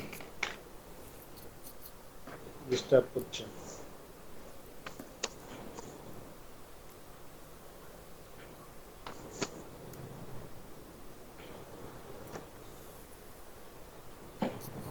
আচ্ছা, গানের বিষয়ে একটু জাস্ট একটু বলবো। এটা অন্য মানে টেক ইট পজিটিভলি। আমরা আমরা আমাদের যে ঠাকুরমা স্বামীজির গান আমরা বিভিন্ন ভাবে বিভিন্ন গান আমরা মানে করবো, গাবো, কিন্তু আমাদের মূল কিন্তু এই বইটাকে আমাদের ফলো করা উচিত। এই যে একটা বই সঙ্গীত সংগ্রহ, এই সঙ্গীত সংগ্রহ আমাদের কিন্তু ফলো করা উচিত আমাদের। কারণ আমরা মঠ মিশনে আমরা এই বইটা থেকেই এই মানে গান আমরা করি বা আমাদের মহারাজরা করতে বলেন। কারণ এখানে এই বইটাতে মানে অথেন্টিক সব গান রয়েছে, স্বামী চন্ডিকানন্দজির, যে যে গান, প্রেমেশানন্দজির, তপানন্দজির, শ্রীকৃষ্ণানন্দজির, মানে সাধক পুরুষ যারা তাদের তাদের গান রয়েছে। তো আমাদের যারা সিনিয়র তারা বলেন বলেন যে যে আমাদের যে ট্র্যাডিশনাল যে গানগুলো আছে সেই গানগুলোর একটা আলাদা একটা ঐতিহ্য রয়েছে। মহাপুরুষ মহারাজ এই যে অরূপ সায়রের যে গানটা আছে, যে প্রেমের সানন্দজি লেখা অরূপ সায়রের যে গানটা, সুন্দর গানের কথাগুলো বা গানের যে ভাব, উনি বলছেন যে এই যিনি এই গান লিখেছেন তার নিশ্চয়ই ঈশ্বর অনুভূতি হয়েছে, না হলে সে এই মানে ব্রহ্মের সাক্ষাৎকার তার হয়েছে, না হলে এই গান তিনি লিখতে পারেন না। তো আমাদের মানে আমরা নিশ্চয়ই অনেক গান শুনবো জানবো, ঠিক আছে, কিন্তু আমাদের ফার্স্ট প্রেফারেন্স, আমাদের ইম্পর্টেন্স দেওয়া উচিত এই ট্র্যাডিশনাল গানগুলোকে, যে গানগুলো যে ভজনগুলো আমাদের মানে আগের আগের মহারাজরা করেছেন বা আমাদের মঠ মিশনে করা হয়, সেটার উপরে আমাদের ফার্স্ট নজর দিলে ভালো, মানে ইম্পর্টেন্সটা দিলে ভালো। আমরা শুনবো, করবো, অনেক করবো, কিন্তু ফার্স্ট প্রেফারেন্স হবে আমাদের এই আমাদের সিলেবাসে, আমাদের সিলেবাস মানে আমাদের যে ট্র্যাডিশনাল বুক যেটা সঙ্গীত সংগ্রহ, সেখান থেকে যেন আমরা বেশি করে শিখি। এখানে হরি সঙ্গীত বলে একটা রয়েছে এই প্রার্থনার সঙ্গীতে, সেখান থেকে আমি একটু পড়বো।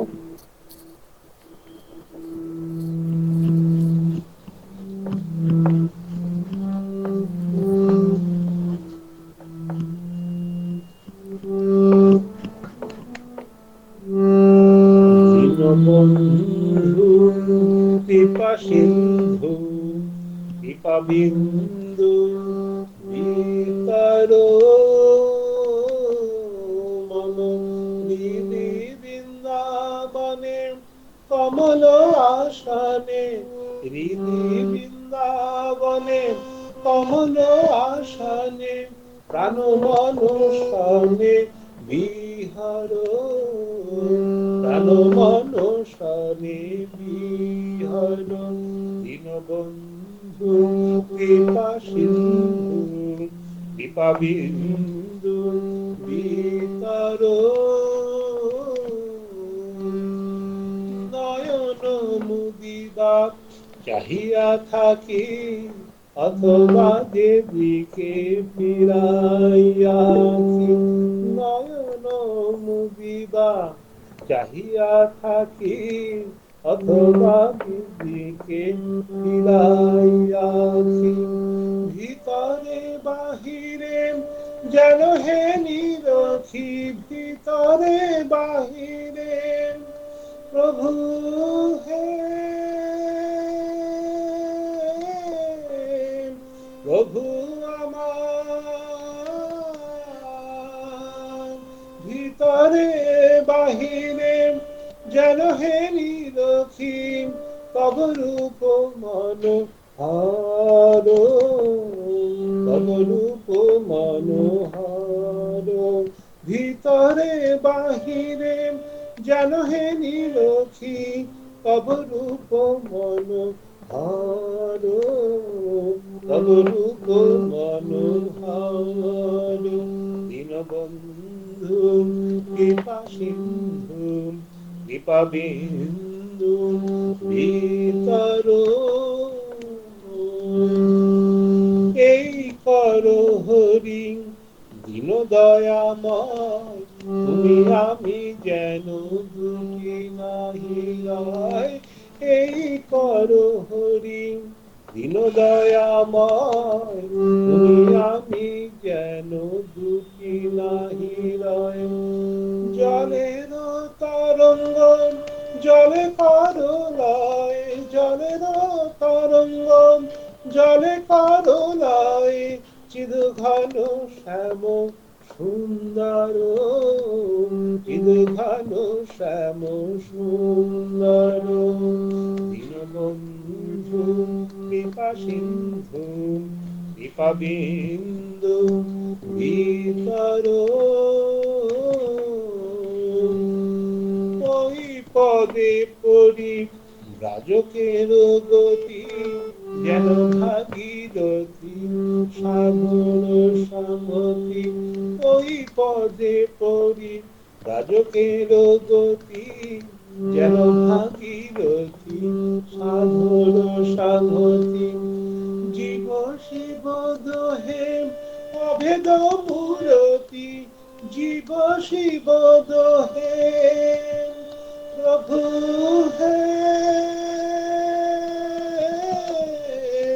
প্রভু আমার। জীব শিব দোহে অভেদ মূরতি, জীবনদী তুমি সাগর, জীবনদী তুমি সাগর। দীনবন্ধু কৃপা সিন্ধু কৃপা বিন্দু ভিতর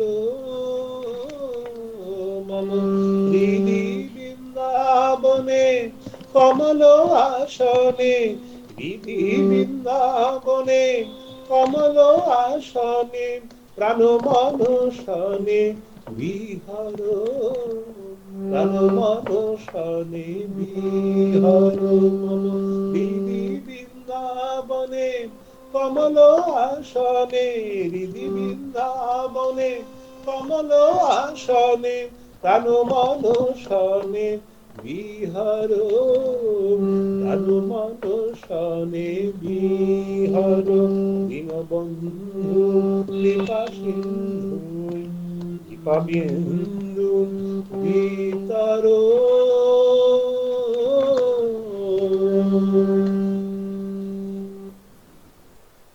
যে গানের কথাগুলো গানটি লিখেছেন স্বামী কৃষ্ণানন্দ। স্বামী কৃষ্ণানন্দ হচ্ছেন মায়ের সাক্ষাৎ শিষ্য।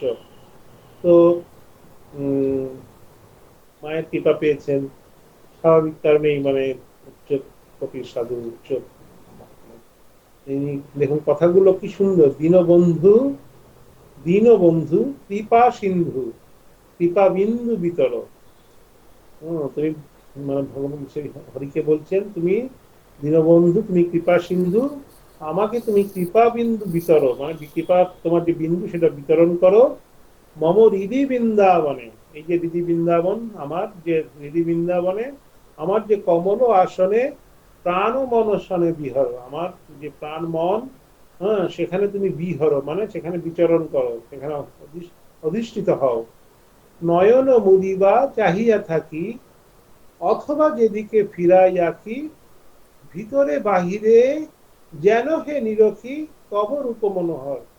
কি অদ্ভুত, কি মানে অদ্ভুত কথা, একদম মানে একজন সাধকের একজন একজন মানে উপলব্ধির কথা বলছে। আমি যখন চোখ বুঝে থাকি, চোখ বুঝে যখন ভেতরে যখন তোমাকে আমি দেখি, অথবা আবার যখন চাহিয়া থাকি, মানে যখন বাইরে যখন দেখি, যখন চোখ বন্ধ করে থাকি এবং যখন বাইরে যখন চেয়ে থাকি, তখন বলছে অথবা যেদিকে ফিরাই আঁকি, আমি যেদিকে আমার চোখ যায় যেন আমি ভেতরে বাহিরে, ভেতরে মানে আমার যে সেই মমর হৃদি বৃন্দাবনে, আমার যে সেই হৃদ পদ্মাসনে, হ্যাঁ, সেখানে যেন আমি তোমাকে দেখতে পাই, কমল আসনে যেন আমি যেন তোমাকে দেখতে পাই। আবার বাইরে যখন আমি চারিদিকে আমার আঁখি ফিরাই, আমি যেদিকে আমার চোখ যায়, সেখানে যেন আমি ভিতরে বাহিরে যেন হে নিরখী তব রূপ মনোহর, আমি যেন প্রভু তোমাকে যেন সব জায়গায় যেন সে একই রকম দেখতে পাই।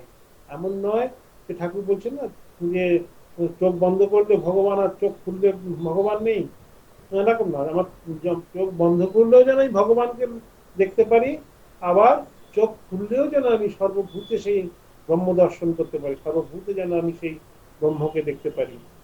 তো তারপর কি বলছেন, এই কর হরি দীন দয়াময়, তুমি আমি যেন দুটি না হৃদয়।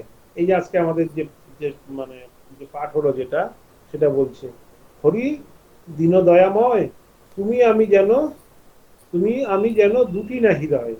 তুমি যে হরি, তুমি যে দিনের যে তুমি দয়া করো, হ্যাঁ, তুমি যে দীনবন্ধু, সেটা যেন তুমি আমি যেন দুটি না হৃদয়, যেন তুমি তোমার সাথে তুমি আর আমি যেন আলাদা না হই, আমি যেন তোমাতে মিলে যেতে পারি। হম জলেরও তরঙ্গ জলে করলয়, চিৎ ঘন শ্যাম সুন্দর। হে কৃষ্ণ, হে গোবিন্দ, হম হে ভগবান, চিৎ ঘন শ্যাম সুন্দর, তুমি যেন জলের তরঙ্গ যেন জলে করলয়। যে সমুদ্রের যে ঢেউ, সে আবার যেন ঢেউতেই আবার যেন যেন মিলে মিলে যায়, যেন যেন মিলে যায়, সেরকম আমি তোমার থেকে আমি আমার উৎপত্তি, আবার তোমাতেই যেন আমার লয় হয়, আমি যেন মানে মিলে যাই, তোমাতেই যেন মিলে যাই, যেন দুটো নাই থাকে, যখন কোনো দ্বৈত না থাকে, যেন অদ্বৈত, আমি যেন তোমার সাথে অদ্বৈত ভাবে মিলে যাই। ওই পদে পরিব্রাজকের গতি, যেন ভাগীরথীর সাগর সংহতি। তোমার যে যে ব্রহ্মপদ, তোমার পায়ে তোমার চরণে যেন এই পরিব্রাজক, আমরা যে যে সাধক যারা, সেই গতি কোথায়, এই ভাগীরথী, যেন ভাগীরথীর, যেমন আমাদের যে উদাহরণ দিচ্ছে যে এই যে ভাগীরথী গঙ্গা, সেই গঙ্গা যখন কোথায় আসবে, যখন সাগর সংহতি, যেখানে সাগরের সাথে যেখানে মিলে যাবে। হম জীব শিব দোহে অভেদ মূরতি, জীব আর শিব, এই যে দুটো যে দুটো আকার, শিব, ঠাকুর বলছেন না শিব জ্ঞানে জীব সেবা করো, শিব জ্ঞানে শিব জ্ঞানে জীব সেবা।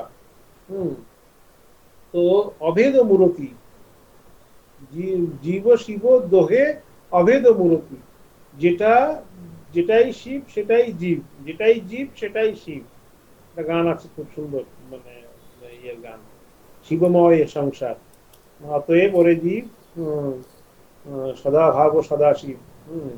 তো এই যে জীব শিব দোহে অভেদ মূরতি, যখন জীব আর শিবের যে মূর্তি যখন অভেদ ভাব হবে, জীব নদী তুমি সাগর, বিভিন্ন নদী এসে এসে সাগরের সাথে মিলিত হয়েছে। আমরা বিভিন্ন জীব, বিভিন্ন রূপ, বিভিন্ন কি আমরা যখন ভগবানের সাথে মিলিত হয়ে যাই, তখন আমাদের কোনো আলাদা কোনো এন্ট্রি থাকে না। এই যে গঙ্গা বিভিন্ন রকমের, মানে গঙ্গাতে গিয়ে পড়ছে নালার জল, এর জল সব দূষিত জল, কিন্তু গঙ্গার সাথে যে ঢুকে গেল, তখন তো তার আলাদা করে তার অস্তিত্ব নেই, সবই তখন গঙ্গাময়, সব পবিত্র হয়ে গেল। তেমনি গঙ্গা নদী, যমুনা নদী, ব্রহ্মপুত্র নদী, যত নদী আছে সব গিয়ে সাগরে বেড়ে গেল। জীব নদী আর তুমি সাগর, মানে শিব হচ্ছে সাগর আর জীব হচ্ছে নদী। জীব আর শিব দোহে অভেদ মূরতি, অভেদ হয়ে গেল, সাগরে গিয়ে পড়ে গেল, নদী গিয়ে সাগরে মিলে গেল। তো সেই যে আজকে আমাদের যে যে প্রথমে আমরা যেটা পাঠ করলাম, যেটা যে বিন্দুরূপ, যে যে ঠাকুরের যে ক্ষুদিরামের যে যে জীবাত্মা বিন্দুরূপ, সে সিন্ধু মানে সাগরে গিয়ে মিলিত হলো রঘুবীরের, রঘুবীরের চরণে। রঘুবীর হচ্ছে সেই সাগর, রঘুবীর মানে সেই অখণ্ড ব্রহ্ম, যে ভগবান, যে পরমাত্মা, সেই পরমাত্মাতে গিয়ে লীন হয়ে গেল। তো এরকম আরো অনেক রকমের মানে এই যে জীব ব্রহ্মের যে ঐক্য, হম, অনেক রকমের মানে ফিলোসফি আছে, অনেক রকমের বই আছে, অনেক রকমের রেফারেন্স আছে, এবং এটাই আমাদের যে অদ্বৈত বেদান্তের মূল সুর হচ্ছে এটা। এটা যদি আমরা একবার বুঝতে পারি তাহলে এই যত আমাদের বই আছে, বেদান্ত সার, নির্দিষ্ট বিবেক, অপরাক্ষানুভূতি, বিভিন্ন যে উপনিষদ, মান্ডুক্যকারিকা, সব বিভিন্ন কথাগুলো কিন্তু সব এই একই কথাটা, এই একই তত্ত্ব বিভিন্ন ভাবে, বিভিন্ন রূপে, বিভিন্ন মানে উপমা দিয়ে আমাদের সামনে পরিবেশিত করছেন, কিন্তু মূল বিষয়বস্তু কিন্তু একই। তো আমাদের আজকে যে গানটা গাইলাম সেটারও কিন্তু মানে সুরটা একই, আমাদের যে পাঠ হলো এই একই রকমের, এই জন্য এই গানটার কথা মনে পড়ে গেল। ঠিক আছে, আমাদের টাইম অনেক হয়ে গেছে। আচ্ছা, সেই প্রশ্ন উত্তর তো হলো না, কোনো প্রশ্ন রেডি আছে এই মুহূর্তে? না, আপনার ব্যাখ্যা শুনতে শুনতে কিছু জিনিস মনে হয়েছিল, কিন্তু হ্যাঁ, বলুন। না, একটা এমনি সাধারণ প্রশ্ন করছি। আমরা যখন দূর্বা বাছি তখন আমরা ওই মাঝখানের শীষটা ফেলে দিই কেন? মাঝখানে শীষটা ফেলে দিই?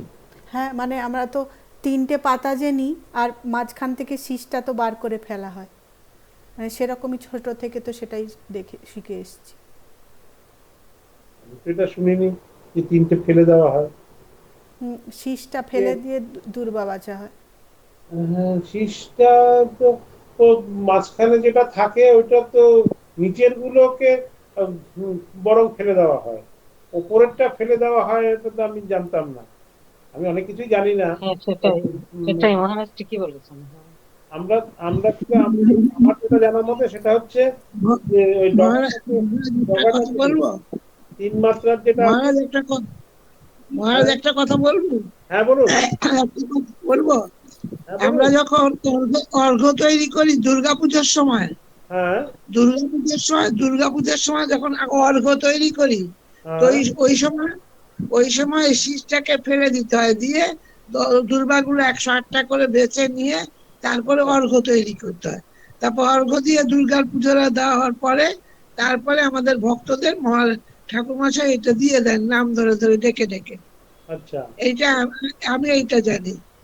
না, এটা ওটা কোনটা ফেলেন আমি জানি না। আমি আমি যেটা এখানে যেটা কঠোপনিষদে যেটা বলছেন, কঠোপনিষদে হচ্ছে না একদম যে আহ, মানে ডগার যেটা, যে লাস্ট লাস্ট যে তৃণটা, ওইটাকে তো তোলার কথা বলা হচ্ছে। হ্যাঁ, ওইটাই ওইটাই ফেলে দিয়ে 3টে, মানে নিচের পাতা যেটা বলছেন ফেলে দেওয়া হয়, ওপর থেকে 3টে হ্যাঁ, পাতা রাখা হয়, আর হ্যাঁ। 3টে পাতার একদম যেটা মাথার থাকে সেটার ও, মাঝখানে এই সরু শীষটা থাকে, তো ছোট হ্যাঁ, হ্যাঁ, শীষটা, সেটা ফেলে হ্যাঁ। দিয়েই, সেটা ফেলে ঠাকুরকে দেওয়ার সময় তো সেটা ফেলে দিয়েই দুর্বা বাঁচার সময় তো সেটাই তো বাছা হয়, সেটাই তো ছোট থেকে শিখে এসেছি। ও আচ্ছা, না ওটা হয় বোধ হয়, কিন্তু আমার ঠিক মানে এই কোথায় সে? মুহূর্তে আমার ঠিক মনে পড়ছে না, সে কি আমার জানা বেরিয়ে গেল নাকি? আমার জানা নেই। দরজাটা বন্ধ হয়ে যাচ্ছে, ও বেরিয়ে যাচ্ছে, মানে এটা কি? কে বন্ধ করছে? হতে পারে। ব্যাস, আর কোনো প্রশ্ন আছে? আর কারোর কোনো প্রশ্ন আছে? প্রণাম মহারাজ। মহারাজ, আমি একটা, হ্যাঁ, আমার একটা প্রশ্ন আছে। প্রণাম হ্যাঁ, মহারাজ, আমি হ্যাঁ। বলছি, ধরুন আমি এক আসনে বসে হাজার জপ করতে পারছি না, হাজার আর জপ করতে পারছি না, সেক্ষেত্রে যদি আমি ধরুন 10 বার করলাম, তাহলে কি 108 বার করে করতে হবে জপটা, না মানে কিভাবে সেই জপটা করব? আমি হাজার জপটা যে করবো সেটা কিভাবে করবো? জব জব টবের ব্যাপারে অ্যাকচুয়ালি মানে আহ, প্রশ্ন উত্তর দেওয়ার আহ, অধিকারী হচ্ছেন একমাত্র গুরু। ঠিক আছে, আপনার গুরু যদি শরীরে থাকেন তো ওনার না কাছ না, থেকে উনি বা নেই। ওনার যারা সেক্রেটারি আছে তাদের কাছ থেকে আরেকবার ভালো করে শুনে নেবেন, বা ওই যে একটা বই দেওয়া আছে দীক্ষার সময়, আমাদের যেটা ছোট বই হ্যাঁ হ্যাঁ দেওয়া হ্যাঁ, আছে, ওই বইতে সমস্ত ডিটেলস মানে বলে দেওয়া হয়েছে। আচ্ছা। তবে আমাদের সাধারণ যেটা যেটা করি, আমরা যেটা করি বা সাধারণ যেটা করতে বলা হয় সেটা আমি বলতে পারি সাধারণের জন্য। আপনার আপনার যদি কোনো এই মানে জপের বিষয়ে, মন্ত্রের বিষয়ে যদি কিছু জানার থাকে, তো আপনার গুরু এবং গুরুর যিনি সেক্রেটারি আছেন তাদের সাথে কথা আচ্ছা বলবেন। ঠিক আছে, আচ্ছা তাহলে ভালো আচ্ছা হয়। তবে সাধারণ যে উপদেশ বা সাধারণ যে নির্দেশ, সেটাতে বলা হয় যে 108 হচ্ছে একটা ইউনিট, একটা গুণিতক। হ্যাঁ, একটা ইউনিট। একটা 108কে আমরা একটা একক হিসেবে মানে কল্পনা করি। 108 মানে ওটা কোনো আলাদা করে কিছু না। 108 জব করা হলো মানে আপনার এক এক ইউনিট আপনি জব জব করলেন। ঠিক আছে, এক ইউনিট আপনি জব করলেন। 108 কমপ্লিট হলো মানে আপনার যে মালায় যারা করে তার কিন্তু সে একবার এক ইউনিটটা জব হলো। ওটা মানে বিয়ে করা যাবে না, ভাঙা যাবে না। যে আমি এখন 12টা করলাম আর ওইটা করলাম, মিনিমাম আপনার আপনার জব 108 জব করতে কতক্ষণ লাগে? মহারাজ, মহারাজ প্রণাম মহারাজ। ওই 108 করে করে তবে তো 1000 মানে করা যাবে, তাই তো? হ্যাঁ, 108টা হলে একবার, আবার 108 হলো দুবার, এরকম এরকম। 108টাকে আপনাকে ইউনিট এক ধরতে হবে, মিনিট। হ্যাঁ একক হ্যাঁ হিসেবে ধরতে হবে। হ্যাঁ ঠিক মহারাজ, আছে। ঠিক আছে মহারাজ, প্রণাম নেবেন। প্রণাম মহারাজ। আজকে খুব ভালো লাগলো ব্যাখ্যা, খুব ভালো লেগেছে। সোমা বোধহয় কিছু বলছিল, সোমা কিছু বলছিল কি? হ্যাঁ, বলুন। মহারাজ ওই ঊর্ধ্ব শাক যেটা ঊর্ধ্বমূল। বললেন না, ওই জায়গাটা একটুখানি ঊর্ধ্বমূলম পরে। অধঃশাখা মশ্বত্তম প্রাহুরব্যয়াম। হ্যাঁ, হ্যাঁ, ওই জায়গা। ঊর্ধ্বমূলম। হ্যাঁ, পঞ্চদশ অধ্যায়ের প্রথম যে শ্লোকটাতে শ্রী ভগবান যেটা বলছেন যে এই যে যে সংসার রূপ যে অশ্বত্থ বৃক্ষ যেটা, সেটা যেটা যে কল্পনা করা হয়েছে, তার মূল সবসময় কি থাকে? মূল হচ্ছে নিচে থাকে তো। কিন্তু এই যে সংসার রূপ যে অসত্য, তার মূলটাকে ঊর্ধ্বে কল্পনা করা হয়েছে। ঊর্ধ্বে কল্পনা করা হয়েছে কি, সেটারও ব্যাখ্যা আছে। দেখবেন অশ্বত্থ গাছ বেরিয়ে এসে মানে বেরিয়ে এসে আবার ডালটা এসে আবার মাটিতে লাগে। এরকম দেখেছেন আপনারা কখনো? মানে গাছের যে ডালটা মানে অনেকগুলো শাখা, সেটা এসে একটা শাখা এসে মাটিতে মিলে এসে ওটা থেকে আবার একটা মানে ডাল হয়ে গেছে। তো ওটা মূলটা ওপরে, শেকড়টা ওপরে। ঊর্ধ্বমূলম অধঃশাখা, নিচে হচ্ছে শাখা। এটা নিয়ে একদিন পরে আবার ডিটেলস আলোচনা করব, পঞ্চদশ অধ্যায়ে আলোচনা করব। হ্যাঁ মহারাজ, কারণ এটা অনেকক্ষণ সময় লাগবে না, তাই না? হ্যাঁ, হ্যাঁ। আচ্ছা, আচ্ছা, আপনি ঊর্ধ্বের বলেন মূলটা কি ঈশ্বর? ঊর্ধ্বের মূলটা কি ঈশ্বর? ঊর্ধ্ব মূলম যে রয়েছে, যে মূলটা ঈশ্বর, ঈশ্বর থেকেই শাখা প্রশাখা নামছে, সেই রকম? না, না, এটা একটা মানে বৃক্ষের সাথে, সংসার বৃক্ষের সঙ্গে, বট অশ্বত্থ বৃক্ষের সঙ্গে তুলনা করা হয়েছে। ঈশ্বর ওরকম না। হ্যাঁ, এটাকে ওই রকম আমাদের যে উপমার সাহায্যে এটা বোঝানো হয়েছে। বিভিন্ন রকমের যেমন আমাদের এই কঠোপনিষদের যেমন ওই কৃষিকার কথা বলা হলো, তেমনি এখানে এটা বটবৃক্ষের সঙ্গে তুলনা করা, অশ্বত্থ বৃক্ষের সঙ্গে তুলনা করা হলো। তুলনা করার জন্য এটা বলা হয়েছে।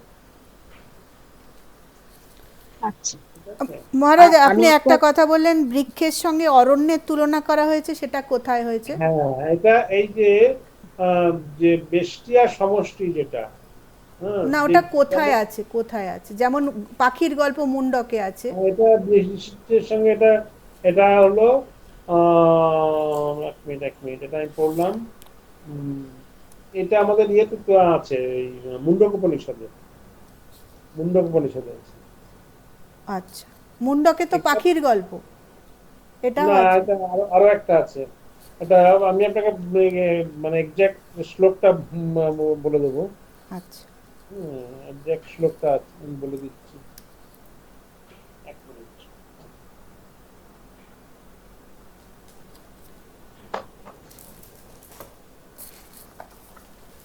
মুন্ডক উপনিষদ থেকে করলাম না, এটা বেদান্ত, বেদান্ত স্যার, সরি, বেদান্ত সারে আছে।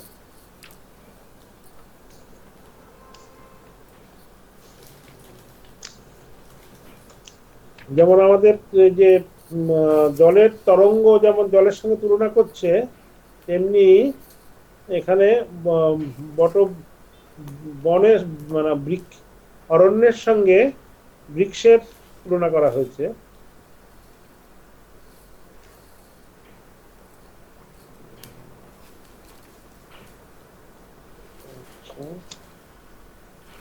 বেশ,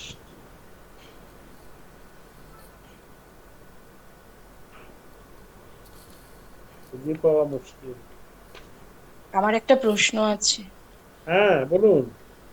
বলছি অর্ঘ্য কথাটার মানে কি, আর এটা কি মানে কোন কোন জায়গাতে ব্যবহার হয় অর্ঘ্য? অর্ঘ্য, হ্যাঁ, অর্ঘ্য হচ্ছে অনেক জায়গা থেকে এইটা ব্যবহার হয়। অর্ঘ্য শুধু যে ফুল বেলপাতা দিয়ে এটা অর্ঘ্য না। হ্যাঁ, অর্ঘ্য ব্যুৎপত্তিগত অর্থটা আমরা এই মুহূর্তে মানে আমি ধাতু দিয়ে বা এটা দিয়ে আমি এখন ব্যাখ্যা করতে পারবো না, কিন্তু অর্ঘ্যটা আমরা বিভিন্ন ক্ষেত্রে এটা বলি। আমি একটা যে গান করলাম, এটাও একটা মানে সঙ্গীত রূপ অর্ঘ্য, অর্ঘ্য দিলাম আমি ভগবানের চরণে, আমি সঙ্গীতের একটা অর্ঘ্য দিলাম, যেটা আমার মনের মনের ভক্তি, আমার ভক্তি, আমার যে আকুতি, আমার যে প্রার্থনা, সেটা ভগবানের চরণে যেটা অর্পণ করা হয়, সেটাই হচ্ছে অর্ঘ্য। আচ্ছা মহারাজ, তার মানে কি আমরা ভগবানকে তো অনেক কিছু অর্পণ করি, দেখুন ফুল, বেলপাতা, আবার আবার আমরা ফল, মিষ্টান্ন, তাহলে এই সবগুলোই কি অর্ঘ্য? সবকিছুই অর্ঘ্য, সবকিছুই অর্ঘ্য। ভগবান, আমরা যে শুধু যে মানে ফুল বেলপাতা দিয়ে যেটা করছি, হ্যাঁ, সেটা শুধু অর্ঘ্য না, সবকিছুই নৈবেদ্যার্ঘ্য, নৈবেদ্য যেটা আমরা যেটা নৈবেদ্য করছি, সেটাও মানে অর্ঘ্যরূপে আমরা দিচ্ছি। আচ্ছা, আপনি যেমন বললেন গান, সেরকম আরো কিছু কি আছে, মানে যা কিছু আমরা ভগবানকে দিতে চাই? আমি ভগবানকে আমি ভক্তিভাবে যাই নিবেদন করব, সেটাই অর্ঘ্য। আচ্ছা, যা কিছু আমি করবো, ধরুন আমি একটা ভগবানকে একটা কবিতা শোনালাম, ঠাকুরের উদ্দেশ্যে আমি একটা কবিতা লেখালাম, সেটাই আমার অর্ঘ্য। আমার প্রাণের আকুতি, আমার মনের যে ভক্তি, সেটা বিভিন্ন ভাবে আমি নিবেদন করতে পারি, বিভিন্ন মানে বিভিন্ন উপচারে আমি নিবেদন করতে পারি। যে উপচারেই করব, সেটাই আমার অর্ঘ্য। যে যে উপচারে দিয়ে ভগবানকে তার ভক্তি প্রকাশ করবে, ভক্তি মিশ্রিত যে দ্রব্যাদি নিবেদন করবে, সেটাই তার অর্ঘ্য। আচ্ছা, এখানে বেষ্টি আর যেটা সেটা এখানে বেদান্ত সারের 33 পাতাতে আছে, দেখুন। বেদান্ত সারের 33 পাতাতে আছে, যথা বনস্য বেষ্টি অভিপ্রায়ণ ভিক্ষা ইতি অনেকত্ব ব্যাপদেশ। যেমন বনের বেষ্টি ধরে বলতে গেলে তাকে বৃক্ষ সকল এভাবে অনেকত্বের ব্যবহার করতে হয়, তেমনি জলাশয়ের বেষ্টি অভিপ্রায়ে জল সকল এরূপ বহুত্বের ব্যবহার করা হয়। সেরূপ অজ্ঞানের বেষ্টি ধরে বলতে গেলে অনেক অজ্ঞান বলতে হয়। এই বিষয়ে শ্রুতি প্রমাণ যথা ঈশ্বর মায়া সমূহের দ্বারা বহুরূপ প্রাপ্ত হন। অনেক গাছ মিলিয়েই বন হয়। বনের একক একটি গাছ, একক মানে ইউনিট, হ্যাঁ, যে বহু একক গাছ একত্রে বন, বন মানে অরণ্য। তো মানে বনে যে বৃক্ষ হচ্ছে কি একটা একক, বনের একটা অরণ্যের একটি একক হচ্ছে বৃক্ষ, সেরকম। এগুলো হচ্ছে অদ্বৈত বেদান্তের মানে টার্ম, এগুলো ঘটাকাশ, চিদাকাশ, জলাকাশ, এরকম বিভিন্ন রকমের আছে। ঠিক আছে, আজকে এই পর্যন্ত। ওম শান্তি শান্তি শান্তি, হরি ওম তৎসৎ। শ্রী রামকৃষ্ণার্পণমস্তু। প্রণাম মহারাজ। তাহলে আমাদের প্রণাম মহারাজ জি। পরে কবে হবে, পরের দিন কবে হবে প্রণাম মহারাজ। পরে বলুন। বৃহস্পতিবার করলে ভালো হয়। কোন বৃহস্পতিবার? নেক্সট উইক বৃহস্পতিবার। নেক্সট উইক বৃহস্পতিবার মানে হচ্ছে 7ই মে। 7ই মে। আচ্ছা, ঠিক আছে। প্রণাম মহারাজ।